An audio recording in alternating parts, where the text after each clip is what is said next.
이 지역에서 멀리 떨어져 있으라는 명령을 받았습니다. 끝. 이것은 폭이 30마일이 조금 넘는 수역입니다. 그러나 이 30마일을 통제함으로써 전 세계를 인질로 잡을 수 있으며 이 지역을 차단함으로써 즉시 글로벌 에너지 시스템을 마비시킬 수 있습니다. 오늘날 EU 충지는 막혀 있으며 거대한 조선소로 변했습니다. 윈드워드의 3월 13일 보고서에 따르면 약 400척의 선박이 오만만의 호르무즈 해협 바로 밖에서 대기 중입니다.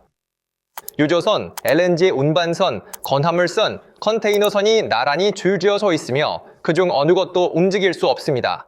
200척 이상의 선박이 만안에 정박해 있습니다. 전쟁 전에는 하루에 100척 이상의 선박이 지나갔던 이 해협을 통해 2월 28일 이후로는 단 21척의 유조선만이 통과했습니다. 3월 14일에 통과 횟수가 역사상 처음으로 제로로 떨어졌습니다. 이 600척의 배 중에서 중국과 관련이 있거나 중국으로 화물을 운송하는 선박이 약 200에서 270척으로 추정됩니다. 왜 이런 주장을 할까요? 중국은 가장 큰 고객으로 혼자서 해협을 통과하는 전체 교통량의 약 35에서 45%를 차지하기 때문입니다. 로이드 리스트 데이터에 따르면 3월 1일부터 15일 사이에 해협을 통과할 수 있었던 중국 관련 선박의 수는 겨우 11척이었습니다. 대부분은 건화물선이었습니다. 추류 중국 유조선은 여전히 이 경로를 사용하지 않고 있습니다. 그래서 평균적으로 250척의 중국 선박이 현재 호르무즈 해협에 발이 묶여 있습니다. 국영 대기업 COS교는 중동으로의 모든 신규 예약을 중단했습니다. 그리고 3월 12일에 중국 소유자 신호를 발신한 후 통과를 시도하던 중국 선박의 파편이 맞았습니다. 이라는 자기 동맹국의 선박조차 보호할 수 없었습니다. 바로 이 시점에서 중국의 인내심이 바닥났다. 3월 12일 무즈타바 하메네이는 호르무즈 해협은 계속 닫혀 있을 것이다. 우리는 새로운 전선을 열 것이다. 라고 위협했다. 그리고 이 위협은 단순한 빈말이 아니었다. 이라는 바레인, 쿠웨이트, 오만, 사우디아라비아, 아랍에미리트에 미사일과 드론 공격을 가했습니다. 무즈타바의 전략은 분명하다. 내가 몰락하면 이 지역도 함께 몰락할 것이다. 상호 파괴. 그러나 이 사고방식은 이란의 가장 큰 동맹국의 레드라인을 넘었다. 중국 외교부는 이란의 강력한 경고를 바라고 걸프 공격을 명시적으로 거부했다. 왕위는 동시에 걸프 지도자들과 통화하며 사실상 이란에 반대하는 입장을 취했습니다. 유엔 안전보장이사회에서 중국은 이란을 방어하지 않았습니다. 거부권을 행사하지 않았지만 집권했습니다. 이란을 호경에 빠뜨렸습니다. 중국은 걸프 국가들에 대한 공격에 동의하지 않으며 민간인과 비군사적 목표에 대한 모든 무차별 공격을 비난합니다. 이란이 폭격을 당하는 동안 중국은 무엇을 했습니까? 아무것도 하지 않았습니다. 수도가 공격당했을 때 침묵, 지도자가 살해당했을 때 침묵, 해군이 침몰했을 때 침묵. 그들의 동맹국이 불타는 동안 방관했다. 그러나 이란의 미사일이 걸프만 중국의 석유가 흐르는 동맥을 겨냥하자 베이징의 변함없는 우정은 하룻밤 사이에 배신으로 변했다. 중국의 이란에 대한 분노를 이해하려면 먼저 베이징의 계산을 살펴봐야 합니다. 호르무즈 해협은 중국 에너지 안보의 생명선이며 따라서 거대한 산업기계의 생존 보장입니다. 중국의 전체 원유 공급량 중 35%에서 50%가 이 30마일 길이의 해협을 통과합니다. 이들 관점에서 보자면 중국은 해협을 통과하는 모든 석유의 37.7%를 차지합니다. 호르무즈 석유의 세계 최대 고객으로 인도와 일본을 훨씬 뒤처지게 합니다. 하지만 문제는 단지 배럴에 관한 것이 아니라 막대한 자본과 전략적 깊이에 관한 것입니다. 사우디아라비아, 아랍에미리트, 쿠웨이트, 중국에게 걸프 국가들은 단지 석유뿐만 아니라 수십억 달러의 투자와 시장 기회를 의미합니다. 중국 원유 수입의 42%가 이들 국가에서 직접 들어옵니다. 아랍에미리트와의 무역량만 해도 90억 달러를 초과했습니다. 중국은 이들 국가의 항구, 자율 시스템, 통신 인프라에 막대한 이해관계를 가지고 있습니다. 걸프 지역은 중국의 1대1로 구상의 주요 초점 중 하나입니다. 아랍에미리트의 칼리파 항구에는 중국 회사 크로스코의 터미널 투자가 있습니다. 사우디아라비아에서는 애니엄 프로젝트를 위한 기술 파트너십이 있습니다. 주요 중국 기업들이 이라크에 유전해서 운영 중입니다. 이러한 투자들의 총가치는 수천억 달러에 달합니다. 이란이 걸프만에 발사하는 미사일은 모두 중국의 근부를 타격합니다. 이것이 베이징의 진정한 분노의 원인입니다. 호르무즈 해협이 닫혀 있는 한 중국 경제에 대한 압박은 기하급수적으로 증가하고 있습니다. 단기적으로 중국은 비교적 안락한 상태입니다. 중국은 전략적 석유 비축량으로 13억 9천만 배럴을 보유하고 있습니다. 이 비축량은 약 121간의 소비를 충당합니다. 게다가 바다에서 대기 중인 수백만 배럴의 부유 재고가 있습니다. 베이징은 이미 정제연료 수출을 금지하여 북미 시장을 보호했습니다. 소규모 정유소들은 재고가 소진되기 전까지는 조금 더 운영할 수 있습니다. 하지만 석 달 후에는 이 완충 장치가 소진될 것이고 그 이후에는 재앙이 닥칠 것입니다. 유가가 100달러에서 150달러 범위로 치솟을 수 있고 인플레이션이 폭발할 수 있습니다. 물류 비용이 2배로 증가할 수 있습니다. 중국의 수출 의존 경제는 급격히 둔화될 수 있습니다. 공장들은 연료를 찾지 못할 수도 있습니다. 컨테이너 비용이 급등할 수 있으며 공급망이 붕괴될 수 있습니다. 중국 산둥성에 집중되어 있고 저렴한 제재된 이란산 석유로 유지되던 수백 개의 소규모 독립 정유소들이 파산할 수 있습니다. 이 정유소들은 중국 전체의 정제 능력의 약 4분의 1을 차지합니다. 이란산 석유가 중단되고 글로벌 시장에서 정가를 지불해야 한다면 이들의 마진은 제로 이하로 떨어질 것이며 이러한 정유소의 붕괴는 단순한 에너지 위기가 아니라 고용 위기를 의미할 것입니다. 더 넓은 경제 상황도 암울합니다. 중국의 GDP 성장률은 이미 5% 아래로 떨어졌습니다. 에너지 충격은 이를 더욱 낮출 것입니다. 베이징의 즉각적인 휴전과 대화 요청은 평화에 대한 사랑에서 비롯된 것이 아닙니다. 다가오는 정제 위기에 대한 두려움입니다. 중국은 이란을 구하고 싶어 하는 것이 아니라 자국 경제를 구하고 싶어 합니다. 둘 중 하나를 선택해야 할 때 중국은 주저없이 이란을 희생할 것입니다. 해협이 닫히면 중국은 산업을 유지하기 위해 긴급한 대안을 찾고 있습니다. 첫 번째 옵션은 사우디아라비아와 아랍에미리트가 운영하는 호르무즈를 우회하는 파이프라인입니다. 우리가 이전에 자세히 분석했듯이 사우디아라비아의 홍해로 가는 페트로라인 파이프라인은 하루에 700만 배럴로 확장되었습니다. 아랍에미리트의 후자이라 파이프라인은 150만에서 180만 배럴을 운반합니다. 이 파이프라인들은 중국에 도달하는 석유의 일부를 확보하지만 전부는 아니며 홍해 경로는 후티의 위협을 받고 있습니다. 두 번째 옵션은 카자흐스탄과 투르크메니스탄에서 파이프라인을 통해 운송되는 석유와 가스입니다. 하지만 이 파이프라인들의 용량은 제한적이며 빠르게 증가시킬 수 없습니다. 인프라 투자는 수년이 걸립니다. 세 번째 옵션은 나이지리아, 앙골라, 브라질에서 유조선으로 휘발유를 가져오는 것입니다. 그러나 이러한 경로는 길고 비용이 많이 들며 호르무즈 해협을 통해 오는 물량과 맞먹을 수 없습니다. 희망봉 경로를 택한 유조선은 호르무즈 해협 경로에 비해 바다에서 15에서 20날 더 소요됩니다. 이는 완전한 물류 악몽입니다. 네 번째 옵션은 LNG 대체입니다.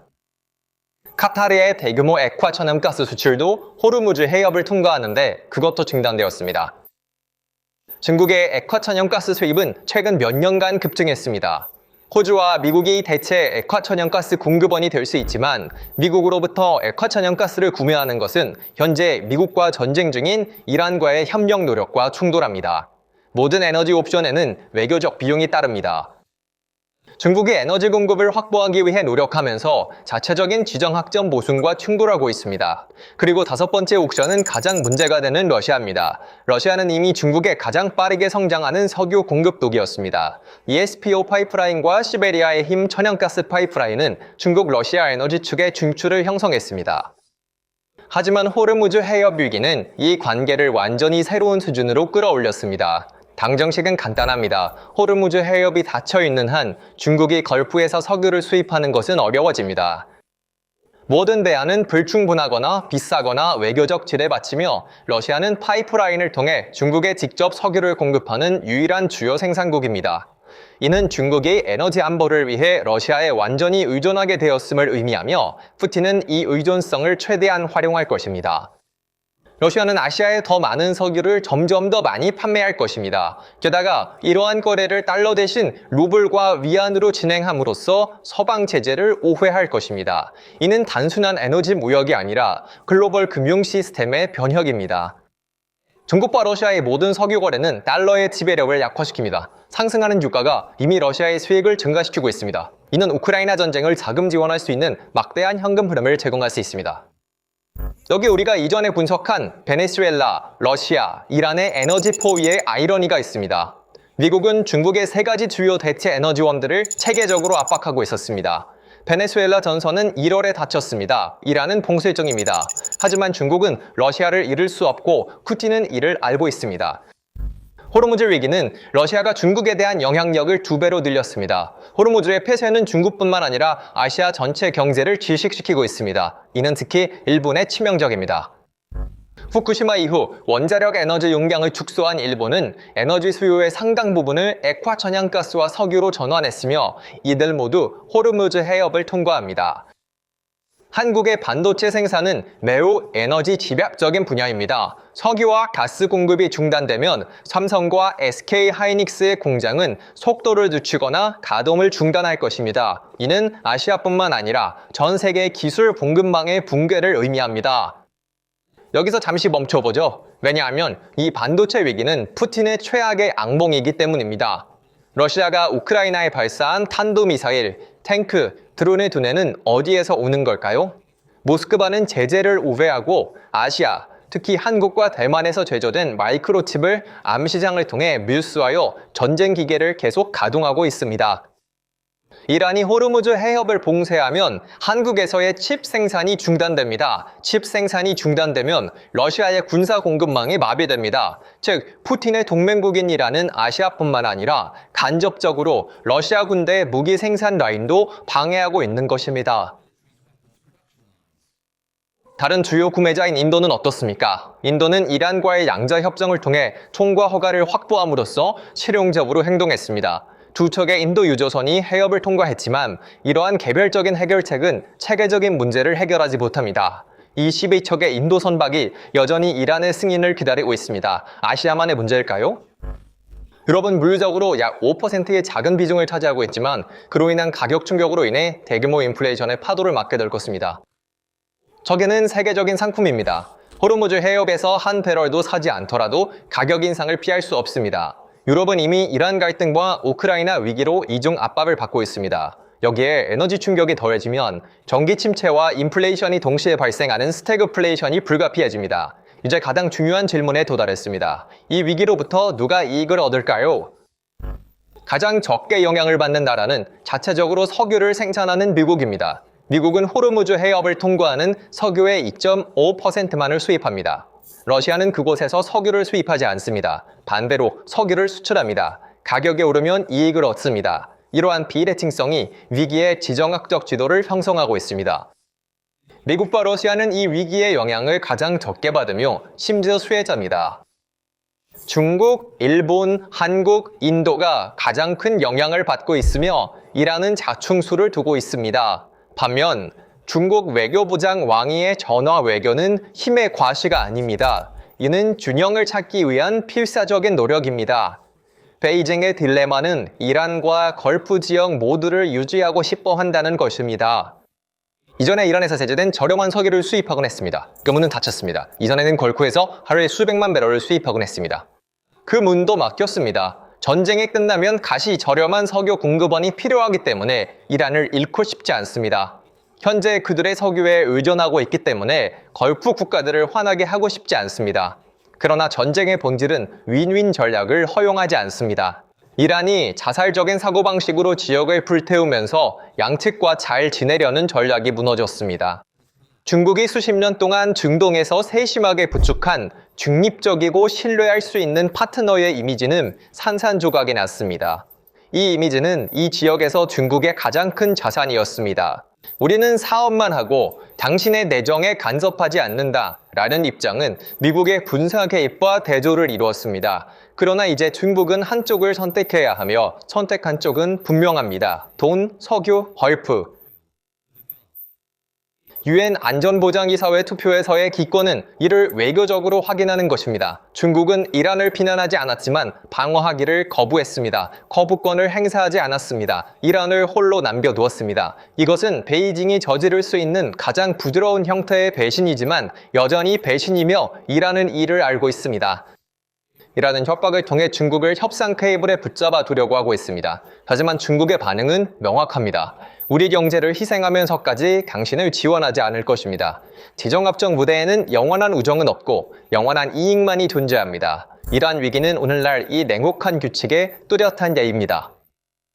테헤란 정권이 미사일 공격을 견디는 동안 동맹으로 여겼던 중국으로부터 기대했던 방패를 찾지 못했습니다. 그러나 같은 이란이 걸프와 호르무즈 해협의 석유 시설을 자살적인 반사신경으로 위협했을 때 분노한 베이징이 이에 맞섰습니다. 폭이 불과 30마일인 그 좁은 수로는 단순히 아시아의 에너지 운명을 결정짓지 않습니다. 그 해협은 국가들이 위기 시에 어떤 손을 놓고 누구에게로 향할지를 드러내는 거대한 시금석입니다. 이란이 지역을 불태울 때 중국은 자국봉장의 생존을 선택했습니다. 한편 모스크바는 이 외교적 단절에서 전쟁 자금을 채우며 벗어나고 있습니다. 오늘의 사건들은 세계 경제와 동맹을 묶는 실이 얼마나 취약한지를 보여주는 고통스러운 증거입니다. 그래서 이 문제에 대한 당신의 생각은 무엇인가요? 댓글로 의견을 공유해주세요. PPR 글로벌의 독점 분석에 대해 계속 정보를 얻으려면 채널을 구독하고 알림을 켜는 것을 잊지 마세요. 저희를 선택해주셔서 감사합니다.